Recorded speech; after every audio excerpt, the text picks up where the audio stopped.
Mon nom est Anthony Coppel. Je suis le président de Pieux du Pieux de Genève.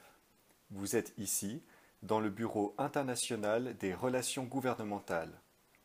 Celui-ci a été établi par trois organisations directement liées à l'Église de Jésus-Christ des Saints des Derniers Jours. La première est Latter-day Saint Charities.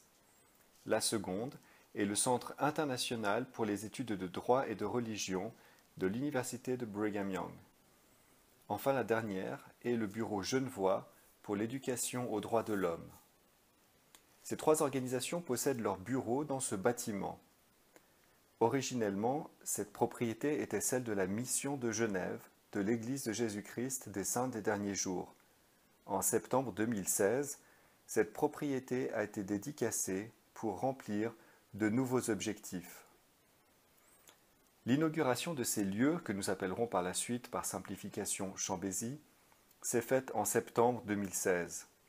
La dédicace avait pour but de rappeler les nouveaux objectifs de cette propriété.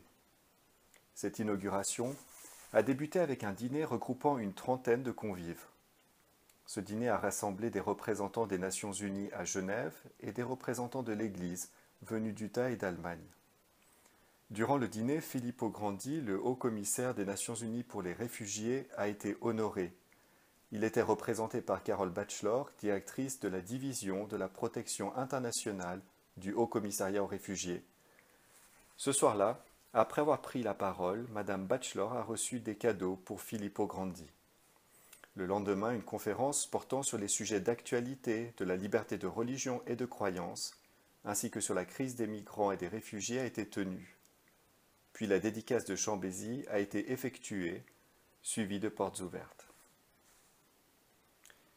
Elder Gary B. Sabine, membre de la présidence de l'Interrégion d'Europe, a offert la prière de dédicace. Dans sa prière, Elder Sabine a parlé des objectifs de Chambézy.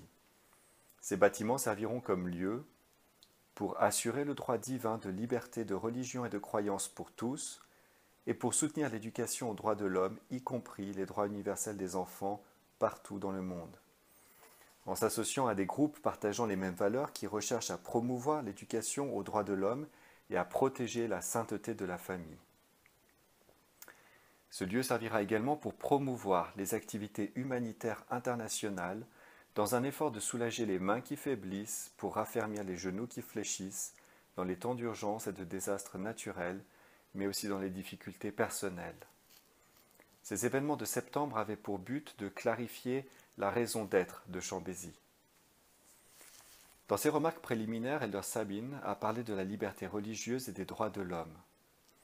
Citant un des apôtres de l'Église, il a dit « Chacun, de l'enfant à la crèche au professionnel, en passant par les parents, les mères, les amis et les voisins, chacun peut et doit comprendre ce qu'est la liberté religieuse et pourquoi elle est si importante.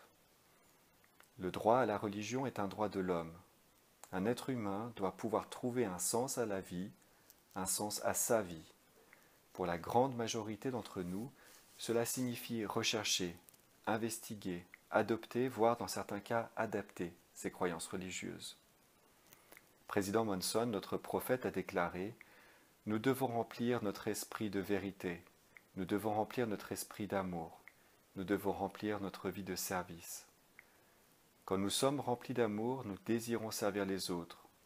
Nous voulons agir et nous l'espérons. Les efforts d'autres groupes qui se joindront à nous ici, dans ces lieux, nous pousseront à l'action de manière significative afin d'agir pour le bien commun de notre société. » Avant la dédicace et les portes ouvertes du samedi, une conférence s'est tenue à laquelle des personnalités des Nations Unies et des organisations non gouvernementales ont été invitées.